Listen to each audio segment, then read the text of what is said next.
Lawrence, can you give me an example of one thing in your life Hmm. that you have changed as a direct result of participating or going to therapy?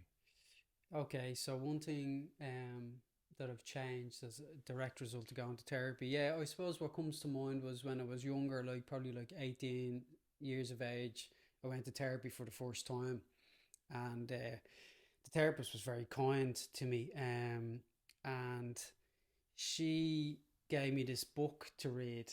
Now it's not something I'd probably do now. I'm in my 40s, but it was called, I think, The Power of Positive Thinking, and I would read this book and I'd repeat all the positive phrases in it.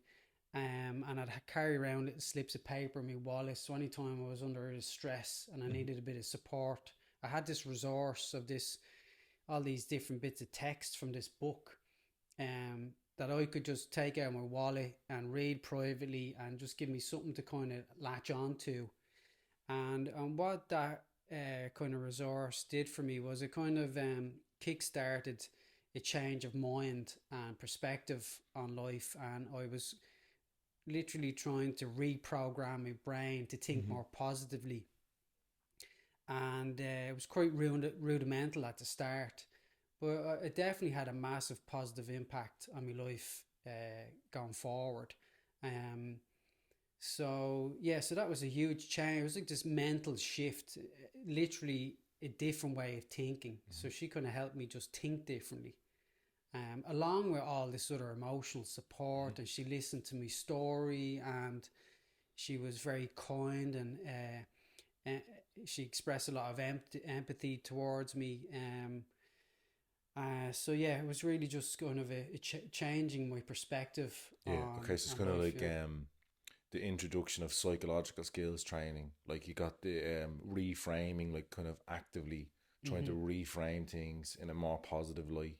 Almost getting the CBT almost kind of realm. So Yeah. that's a big takeaway for you from therapy. Okay. Well, yeah, Cool. yeah. Now I'm using the language that kind of would have been the language I used at that time. Time. You know, Yeah. it's not technical. It's just fairly kind of straightforward. I read a book that she recommended, and I because I believe one of the key elements was that I trusted her, Hmm. and I kind of did whatever she recommended. So Okay. that was another key component Okay. to kind of push forward that change. Yeah. Yeah. I think the two kind of probably biggest changes that have come as a direct result of therapy. One was I don't drink anymore. Hmm.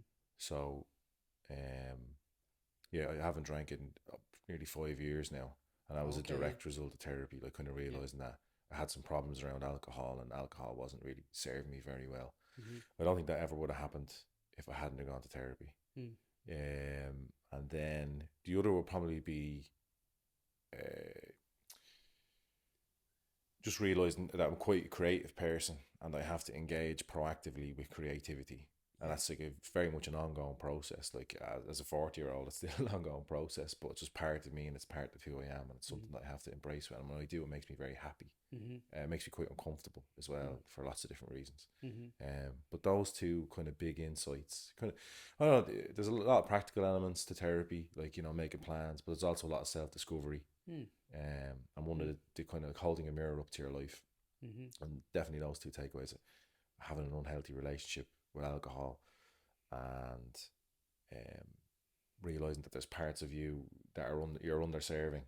Yeah, You know, like the creative like the part of creative you. part could Yeah. be, yeah. For other people, it could be like time in nature or something like that, or it could be Hmm. the way you interact with somebody. Or, but for Hmm. me, definitely, And could you give an example of, like, when it comes to the creative part of yourself, actually, like, what did you do yeah. that So not taking represents it that? seriously. So Yeah. it's like not taking the creative part of myself seriously. It would just be something that was like, from time to time, I'd play guitar, write music, Mm. and it was just like this. It was a sideshow. It just something I did alone. But now, It may, like, and it may or may not yeah, it may or may happen. not happen. But now it's Yeah. like, no, no, no. This is a much bigger part of your life than it should be, and it's Hmm. something that you try to make social. So you're Yeah. trying to create social connections through being a musician, Mm. or like not being afraid to like make a little track and put it on Facebook or something like that. Mm. Like those things are, Hmm. on the one hand, it might seem small. It's not a big deal, but on the other hand, it's huge. Like it's Mm. absolutely huge. just kind of embracing part of yourself that is really, really good for you, but you might have a trepidation or shame, or the reason you don't embrace, you're worried about what other people will think. You know, so you minimize it in your life, and that could be anything. Or maybe someone wants to be a writer, or maybe someone wants to change job or travel or go for a promotion. There's lots of different versions of that. But those are my two big. There's 10 takeaways I give you, but two big ones are my relationship with alcohol, and understanding myself a bit better, especially with regard to, like, I'm quite a creative person, and taking that seriously and embracing it, you know, because it makes me happy. So those are two big insights. And for you, it was like just changing the way I think. Changing the way you think about things. And trying to think more positively. You know, it sounds corny, but when I was I was in a bad place. You know, I was just in a I was in a kind of dark, mentally bad place, and just thinking positively over time played a big part in changing my perspective on life and looking at things in a more positive way. And another one takeaway is, like, it requires effort. The amount of effort it requires, like, often it feels inauthentic when you're trying to create a positive shift. Like, it's like you're almost like you're singing, you're reading from. It's when you say the words, you don't believe them. You don't believe them. And I'm not talking about like The Secret or like anything like that. Like you know, affirmations. I'm not talking about affirmations or anything like that. What I'm talking about is sometimes when you're in a really, really bad spot, you have to sit down and go, okay, let's focus on the positive things in my life here, and it just starts to shift you over a bit, and that can be a lot when you're in a bad place, but it is a good skill. No, you're right, actually, because for me at the time, there was those elements of I was reading these positive affirmations and I didn't really believe in them, you know, but yet I repeated them all the same, and it was only over time with tremendous mental effort that I started to kind of bear fruit from all that effort. But the process by no means was easy. It was actually really difficult. Really difficult. You're literally creating new neurons in your brain. And we all know what it's like to create a new habit, healthy habit. It's really hard. It's really, really hard. So, you don't always see results straight away. Actually, it can be the opposite. It can be really kind of stressful and require a lot of effort. It's not fun. But then over time, if you're committed to the process, you have these moments of like, oh, actually, I do feel happy, or I do kind of believe in that thing. One actually kind of happened this morning. So beforehand, we normally have a coffee before we set up to record, and I rocked up and I was like, you know, I'm actually feeling like fucking.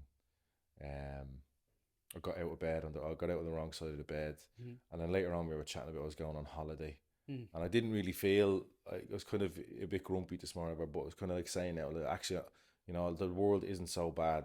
I'm going on a holiday to the Canaries in in a month's time, like, you know, that kind of trying to really look, oh, here's evidence of positive things in my life, shift into a positive. And in the moment, you know, maybe you don't feel that way, but there can be a lag. Later on you'll feel a little bit better. Just remind yourself of all the positive things in your life. Yeah, I know, and there's a fine line, isn't there? It's kind of like accepting that I don't feel okay right now, and then that you're kind of using a tool or resource to try get yourself into a better zone, you know, to feel better. And the resource you used was, I have 2 holidays coming up.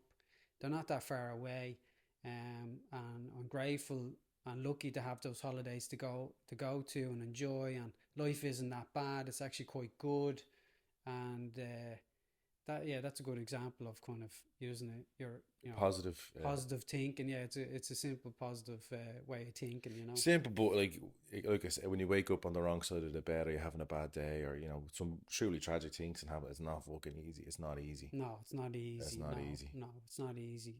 But it's a good habit. Yeah.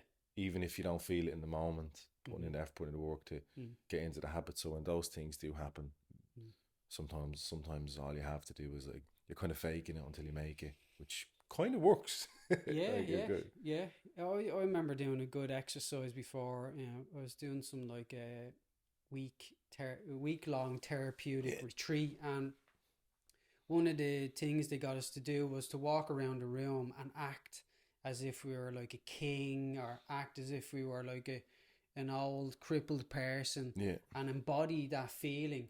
And through walking around kind of with like as if you're the king of the castle and really trying to embody it, I realized that sometimes when you call acting or you fake it, you can have like a real experience of the thing.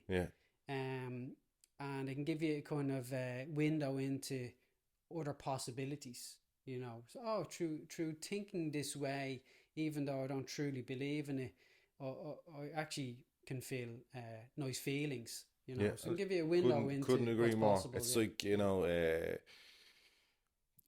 after getting a haircut, you just like, it's the same bloody hair. Just it's like you get a haircut, you shower, you put on a suit, and you head out, and you feel a bit different in the world, even though you're the same person.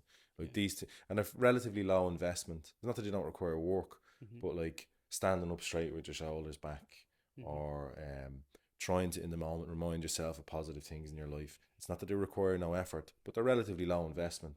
And if you can get in the habit of doing that, it can be enough to get you through the day, which is plenty. You can take the edge off things sometimes. It's not the be all and end all, you know, but you kind of over time, you kind of instinctively now use these little tools to change the direction you're going in, you know. So. Okay, so that's it. So 2 big takeaways from myself and Laurence, having gone to therapy for many years, are: one, with me, alcohol and creativity were big insights, and I can agree with Laurence that learning psychological skills, especially things like trying to reframe your day, or look into what you're grateful for, you know, the broad umbrella positive thinking, it can really help. So there you go. There's 2